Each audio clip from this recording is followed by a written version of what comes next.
They handed my sister the keys to a beautiful three-bedroom house on her wedding day, and everyone in the room applauded.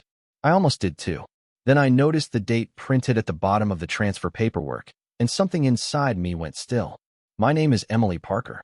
I'm 67 years old, and for most of my life I believe that family secrets eventually found their way into the light. I just never expected one of them to be hiding behind a wedding gift. The ceremony took place on a warm Saturday afternoon in Columbus, Ohio. The reception hall overlooked a small lake, and the late summer sun turned the water gold. My younger sister, Rebecca, looked radiant in her ivory dress as she stood beside her new husband, Ethan Walker. Friends and relatives filled the room with laughter, clinking glasses, and the kind of happiness that makes people forget the outside world for a few hours. I was genuinely happy for her. Rebecca was 35, energetic, optimistic, and convinced that every good thing was still ahead of her. As her older sister, I wanted that for her. I always had. After dinner, my father, Robert Parker, tapped a spoon against his glass and stood. The room quieted immediately. He smiled at Rebecca and Ethan and announced that he and my mother had one final wedding gift. A ripple of excitement moved through the crowd. My mother, Linda, reached into a decorative gift box and pulled out a small set of silver keys tied with a white ribbon. Rebecca covered her mouth in surprise. Ethan stared in disbelief. Then my father said the words that made everyone erupt into applause. "The house on Willow Creek Drive is yours." Rebecca burst into tears. Ethan wrapped an arm around her shoulders. Guests stood and cheered. Several people began taking photos. It was the kind of moment families talk about for years. I smiled and clapped along with everyone else. But while the room celebrated, I found myself looking at the paperwork my father briefly held up for the cameras. Maybe it was habit. Maybe it was instinct. For nearly 20 years I had worked as an office administrator before retiring, and details had a way of catching my eye. There was a date near the bottom of the document. Just a simple line of text. Yet the moment I saw it, something felt wrong. I couldn't explain why. Not then. The rest of the evening moved on. Music played. People danced. Rebecca showed everyone pictures of the house she and Ethan would move into after their honeymoon. It was charming. White siding. A large front porch. A fenced backyard. The kind of home young couples dream about owning. Every time someone congratulated my parents on their generosity, my father smiled proudly. My mother did the same. And every time, that strange feeling returned. Later that night, after most of the guests had left, I stepped outside for some fresh air. The lake was calm. The sounds of the reception were muted behind me. I stood alone beneath a row of string lights and replayed the scene in my head. The keys, the applause, the paperwork, and that date. I knew I had seen it before. Somewhere. Somehow. I just couldn't place it. Then my father walked outside and spotted me. For a brief second, our eyes met. His smile faded. Not completely, just enough for me to notice. "Beautiful evening, isn't it?" he asked. "It is," I replied. "Dad, when did you buy the house?" The question seemed simple, yet his answer came a little too quickly. "Oh, years ago." Then he changed the subject. And that was the moment I knew something wasn't right. I watched him return to the reception hall, and for the first time that day, I stopped seeing a wedding gift. I started seeing a mystery. And before the summer was over, mortgage records would reveal a truth that none of us were prepared to face. The drive home from the wedding took a little over 30 minutes, but my mind stayed at the reception hall the entire way. The roads were quiet, and the streetlights blurred across my windshield as I replayed every detail I could remember. By the time I pulled into my driveway, I still could not identify why that date on the paperwork bothered me so much. I made myself a cup of chamomile tea and sat at my kitchen table, the same oak table that had been there for nearly 20 years. The house felt unusually silent. I lived alone now, and most evenings that silence felt peaceful. That night, it felt different. It felt like a question waiting for an answer. The next morning, I woke earlier than usual. Old habits are difficult to break. Even in retirement, I still found myself awake before 7. I watered the flowers on my front porch, collected the newspaper, and tried to focus on ordinary things. Yet my thoughts kept returning to my family. People looking in from the outside would have described the Parkers as close. We celebrated holidays together. We attended birthdays, graduations, anniversaries, and family cookouts. But families are rarely as simple as they appear in photographs. Rebecca and I had always been different. She was charming, outgoing, and naturally comfortable being the center of attention. I was quieter, more practical. While she moved to different cities chasing opportunities, I stayed close to home. When our parents needed help after my father developed health problems a few years ago, I was the one driving them to appointments and helping with paperwork. I never resented it. They were my parents. That was what family did. At least that was what I believed. Over the years, my mother often told me that everything would be fair one day. She would pat my hand and say that both daughters mattered equally. I never asked for details. Money had never been the center of my life. Still, those conversations came back to me now with surprising clarity. Around noon, I opened an old filing cabinet in my home office looking for a property tax document. I was not even searching for anything related to the wedding. Yet as I flipped through folders, I found myself thinking about dates. Specific dates. Important dates. Then I froze. There it was. A memory I had almost forgotten. About 3 years earlier, my father had asked me to help organize a stack of financial documents. I remembered spending an entire Saturday sorting statements, insurance forms, and tax records. One packet had involved a property transaction. At the time, I had not paid much attention, but now a faint image surfaced in my mind. The date on that packet looked remarkably similar to the one I had seen at Rebecca's wedding. I sat back in my chair and stared at the cabinet. Maybe it was a coincidence. Maybe I was imagining connections that did not exist. Yet the uneasy feeling only grew stronger. Later that afternoon, I called my mother. I kept my voice casual and asked how she was feeling after the wedding. She sounded cheerful at first. Then I mentioned the house. A pause followed. Not a long one, just long enough. She quickly changed the subject and began talking about Rebecca's honeymoon plans.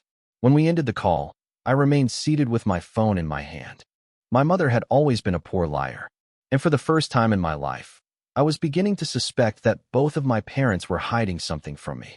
3 days passed before I saw Rebecca again. She invited me to lunch at a small cafe near downtown Columbus, one of those places with brick walls, fresh flowers on every table, and servers who seemed to know half the customers by name. At first, everything felt normal. She talked about her honeymoon plans, the furniture she wanted to buy, and the excitement of finally having a place she could call her own. I listened, smiled when appropriate, and tried to ignore the questions gathering in the back of my mind. The longer we sat there, the more I realized how genuinely happy she was. Whatever secret existed, I did not believe Rebecca knew it. That thought should have reassured me. Instead, it made me uneasy. When our meals arrived, I decided to test something. Not a confrontation, just a simple question. Have you already started the paperwork transfer process? I asked. Rebecca looked up from her salad. What paperwork? For the house, I said. The ownership documents. Insurance. Property records. She shrugged. Dad said everything was already handled. Her answer came easily. Too easily. Did you read any of it? I asked. She laughed. Emily, you sound like an accountant. Then she leaned forward. Why are you asking so many questions? I hesitated. Part of me wanted to tell her everything. Another part remembered the expression on my father's face after the wedding. I am just curious, I said. That is all. Rebecca studied me for a moment before changing the subject. But the mood had shifted. By the end of lunch, the conversation felt forced. As we walked to the parking lot, she stopped beside her car. You are not upset about the house, are you? She asked quietly. The question surprised me. No, I answered honestly. That is not what this is about. She nodded, though she did not seem fully convinced.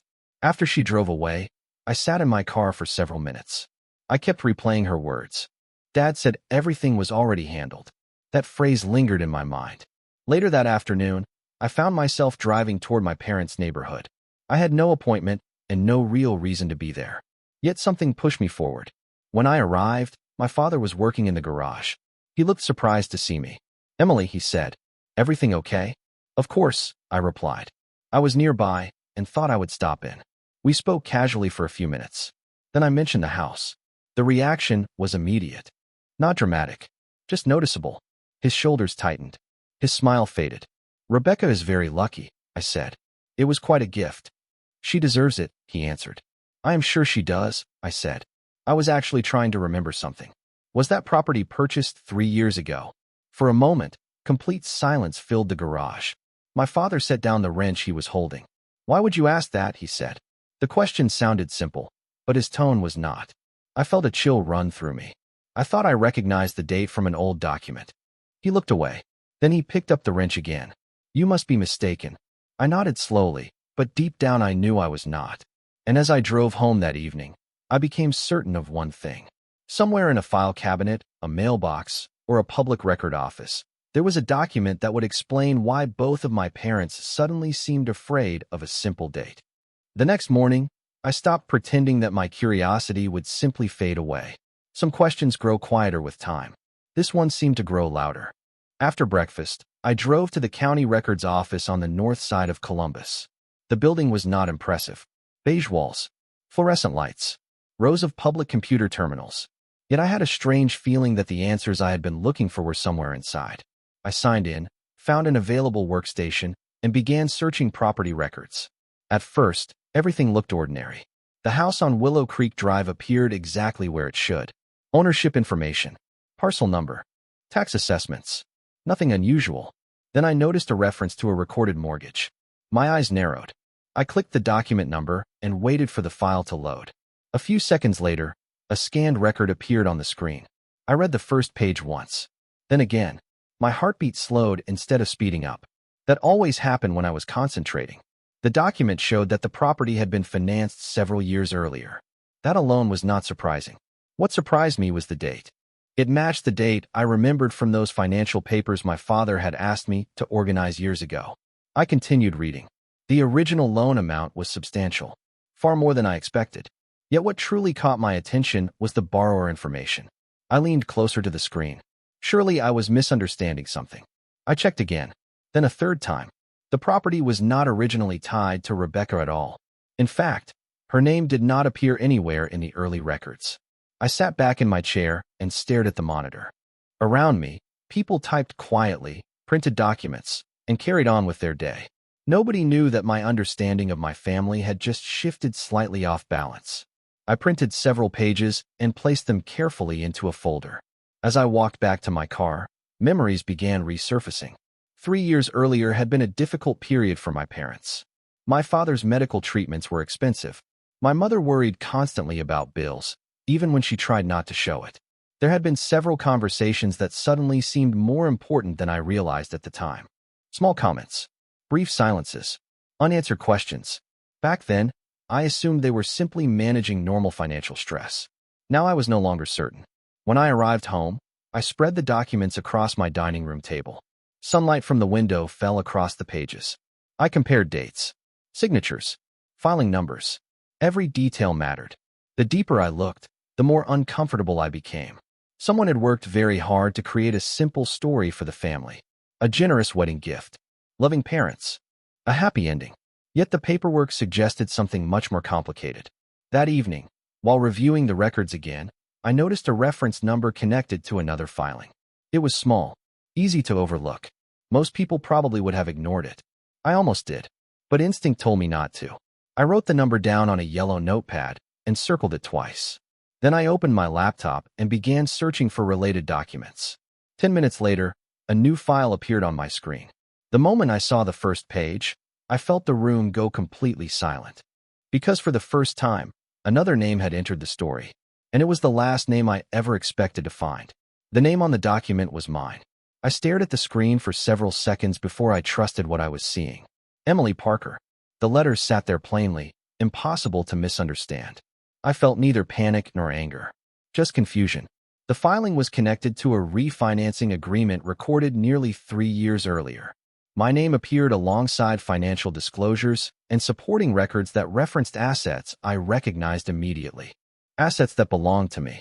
I printed every page and placed them carefully beside the other documents. Then I made another pot of coffee, even though it was already late in the evening. The house was quiet except for the ticking clock above the stove. I spread everything across my dining room table and began reading from the beginning. The more I examined the paperwork, the clearer the timeline became. During the period when my parents had been struggling financially, a series of transactions had taken place behind the scenes. None of them had required my direct signature. None of them had ever been explained to me. Yet several records referenced trusts, guarantees, and financial instruments connected to assets I had inherited years earlier from my late aunt. They were not large fortunes, just investments and savings that I had carefully maintained. Suddenly, a memory surfaced. About 3 years ago, my father had asked me to bring copies of certain financial statements because his accountant needed help organizing family records.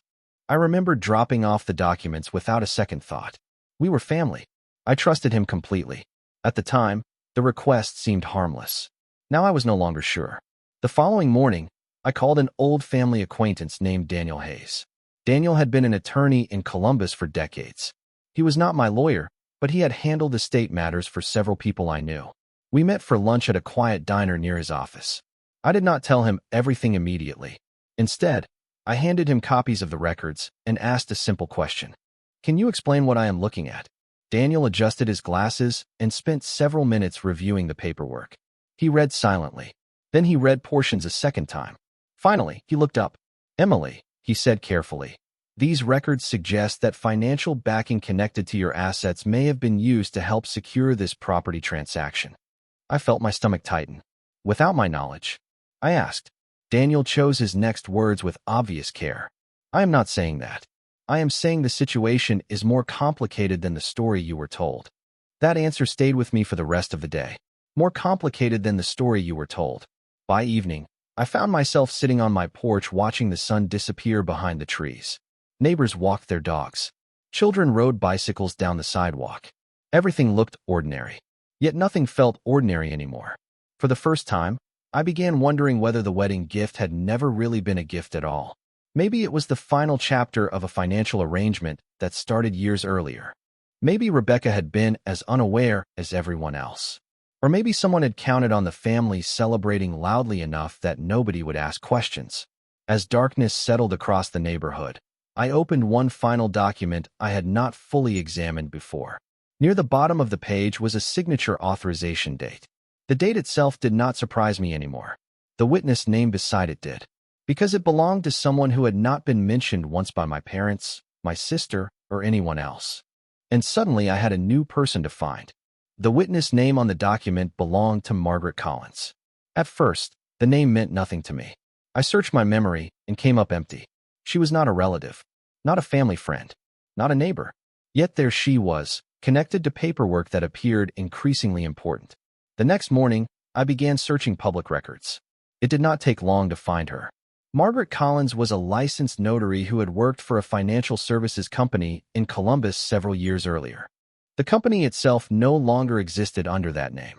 It had merged with another firm and moved offices. That alone was not unusual. Businesses changed all the time. What caught my attention was the timeline. Margaret's involvement lined up perfectly with the same period when my parents had been dealing with financial difficulties and when the house transaction first appeared in county records. I spent most of the afternoon gathering information. Slowly, a picture began to form. The property had never been a simple purchase intended as a future wedding gift. The financing structure was far more complicated. There were refinancing events, adjustments, and amendments spread across several years. Every document seemed to point toward the same conclusion. The house had survived multiple financial hurdles before ever reaching Rebecca. That evening, Daniel Hayes called me. His voice sounded thoughtful. I reviewed a few additional items, he said. I think you should understand something. I sat down at my kitchen table and listened carefully. The property appears to have been under financial pressure more than once, he continued. Several decisions were made to keep it from being sold. I stared out the window. By my parents? I asked. Possibly, Daniel replied. But not entirely. That answer surprised me. Until that moment, I had assumed the story centered around my mother and father. Now it seemed other people had been involved. Can you tell who? I asked. There was a brief pause. Not yet, he said. But there is another question you should consider. What question? Who benefited from keeping the property alive all those years? After we ended the call, I sat quietly for a long time. The question echoed through my mind. Who benefited? Certainly Rebecca did. She had received a house. But 3 years ago, she had not even been engaged to Ethan. The plan could not have started as a wedding gift. That realization changed everything. I opened my folder again and reviewed the dates. One by one. Slowly. Methodically. Then I noticed something I should have seen earlier. Several important documents were signed within days of another major event in our family. My father's hospitalization. I remembered that period clearly. Everyone had been worried. Medical appointments filled our calendars. Conversations revolved around treatments, insurance, and recovery. No one was paying attention to real estate records. No one except the people handling them. Suddenly, the timing felt less accidental. It felt strategic. Near midnight, I finally closed the folder. My eyes were tired, but my mind was not. Before heading to bed, I checked my email one last time. A new message had arrived from Daniel. Attached was a single document he had managed to locate through a professional contact. I opened it immediately. The first page contained information I had never seen before. The second page contained a signature. And the moment I recognized whose signature it was, I realized that someone in my family had known the truth from the very beginning. The signature belonged to my mother. I stared at the page long after I recognized her handwriting. There was no doubt. I had seen her signature on birthday cards, insurance forms, and family documents for decades. The loops in the letters were unmistakable.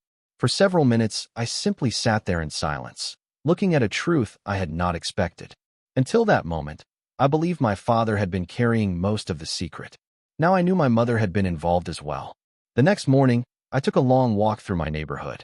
The September air was cool, and fallen leaves had begun collecting along the sidewalks. Usually those walks helped me think. This time they only raised more questions.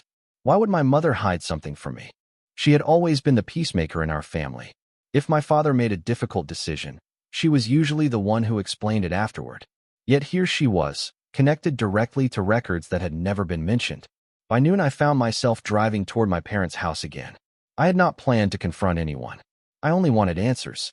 My mother opened the front door with a smile that disappeared the moment she saw my expression. "Emily," she said softly, "is everything all right?" I stepped inside and placed a copy of the document on the kitchen table. She looked at it. Then she looked away. That reaction told me more than words ever could. We sat across from each other in silence for nearly a minute. Finally, she folded her hands and sighed. "I knew this day might come," she said. "Then tell me the truth," I replied. She nodded slowly. The house was never supposed to become what it became. Her answer only deepened the mystery. "What does that mean?" I asked. My mother stared out the window before speaking again. She explained that several years earlier my father's medical situation had created financial uncertainty. At the same time, an opportunity arose to purchase the property at a favorable price. My parents believed it could become a long-term family asset, something that would eventually help future generations. At first, the plan seemed reasonable. Then expenses increased. Unexpected costs appeared. Financing became more complicated than anticipated. Why was I never told? I asked quietly. My mother's eyes filled with regret. "Because your father was afraid," she said. "Afraid of disappointing you. Afraid you would think he had failed." I listened carefully, yet something still did not fit. "That does not explain why my assets appear in these records." My mother lowered her gaze. Another long silence followed. "Because without additional support, we would have lost the property." The words landed heavily between us. "Support from me?" I asked. She nodded. Indirectly. I felt a chill despite the warm kitchen. Suddenly years of vague explanations and unfinished conversations began making sense. But one question remained. Did Rebecca know any of this? My mother answered immediately. No, for the first time since this began, I believed an answer without hesitation. Rebecca truly had no idea. She had celebrated a wedding gift without knowing the history attached to it. As I gathered my papers and prepared to leave, my mother reached across the table. "Emily, there is still something you do not know." I paused. "What?" Her expression changed in a way I had never seen before. "The person who convinced your father to keep the secret was not a banker, a lawyer, or an accountant." She swallowed hard. "It was someone in our family." My mother's words followed me all the way home. Someone in our family had encouraged the secrecy. Not a lender, not an attorney, not an accountant. Family. I barely slept that night. Every time I closed my eyes, I found myself replaying conversations from the past several years. Family dinners, holiday gatherings, casual remarks that once seemed insignificant. By morning, I had a growing suspicion, but I needed more than suspicion. I needed proof. 2 days later, Rebecca and Ethan returned from their honeymoon. They invited the family to their new home for a small gathering. My parents attended. So did I. The house looked exactly as I remembered from the photos. Fresh paint, new furniture, boxes still stacked in corners waiting to be unpacked. Rebecca moved through the rooms with the excitement of someone beginning a new chapter. Watching her only reinforced what I already believed. She had no idea. During lunch, I quietly observed everyone. My father seemed unusually nervous. My mother spoke very little. Ethan appeared relaxed and unaware of any tension. Then I noticed someone else. My cousin Michael. He had always been close to my father. Over the years, he often inserted himself into family financial discussions despite having no official role in them. At the wedding, he had been one of the loudest voices celebrating the gift. At the time, I thought nothing of it. Now I paid closer attention. As the afternoon continued, Michael repeatedly redirected conversations whenever the topic drifted toward the history of the property. It was subtle, almost invisible, yet once I noticed it, I could not stop noticing it. A few days later, I met Daniel again. I shared my observations. He listened carefully before sliding another document across the table. "This arrived yesterday," he said. The document contained correspondence connected to one of the refinancing periods. I scanned the page. Then I stopped. There was Michael's name, not as an owner, not as a borrower, but as an intermediary who had helped coordinate communication between parties involved in the transaction. I looked up at Daniel. He knew. Daniel nodded. "It appears so." Suddenly, several forgotten memories snapped into place. Michael had been the one reassuring my father during difficult periods. Michael had encouraged optimism whenever finances became strained. Michael had repeatedly insisted that certain details were better left unexplained until everything worked out. I sat quietly as the realization settled over me. The secret had not been created by a single person. It had been maintained by several people, each convincing themselves they were protecting the family. Later that week, I invited Rebecca to dinner. We sat on my back porch as the evening sun faded behind the trees. I did not show her any documents. Not yet. Instead, I asked questions. Gentle questions. Questions about what she had been told regarding the house. Her answers confirmed my fears. She believed it had been a straightforward gift purchased years ago and preserved specifically for her future. The story she described was neat, simple, and comforting. Unfortunately, it was not true. As she spoke, I realized something else. The biggest deception was not financial. It was emotional. Everyone had been protecting a version of the story they wanted to believe. And the final piece of evidence proving exactly how that story had been constructed was sitting inside a folder on my dining room table waiting to be revealed. 2 nights later, I invited my parents, Rebecca, Ethan, and Michael to my house for dinner. No one seemed suspicious. My mother brought a pie. Rebecca arrived smiling. Ethan carried a bottle of sparkling cider. Michael appeared confident as ever. We shared a meal, exchanged small talk, and pretended everything was normal. I waited until the dishes were cleared before bringing the folder from my study. The room grew quiet the moment I placed it on the table. No dramatic speech. No accusations. Just documents. One by one, I laid them out in chronological order. Property records. Mortgage filings. Refinancing agreements. Correspondence. Public documents. Records that told a story far different from the one everyone had celebrated at the wedding. Rebecca looked confused at first, then concerned. Ethan leaned forward and began reading. My father removed his glasses and rubbed his eyes. Michael said nothing. I started at the beginning. Calmly, patiently, I explained how the property had been acquired years before anyone imagined it would become a wedding gift.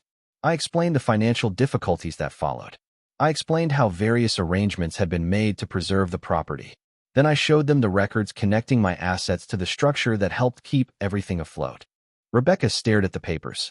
"I did not know any of this," she whispered. "I know," I said, and I meant it.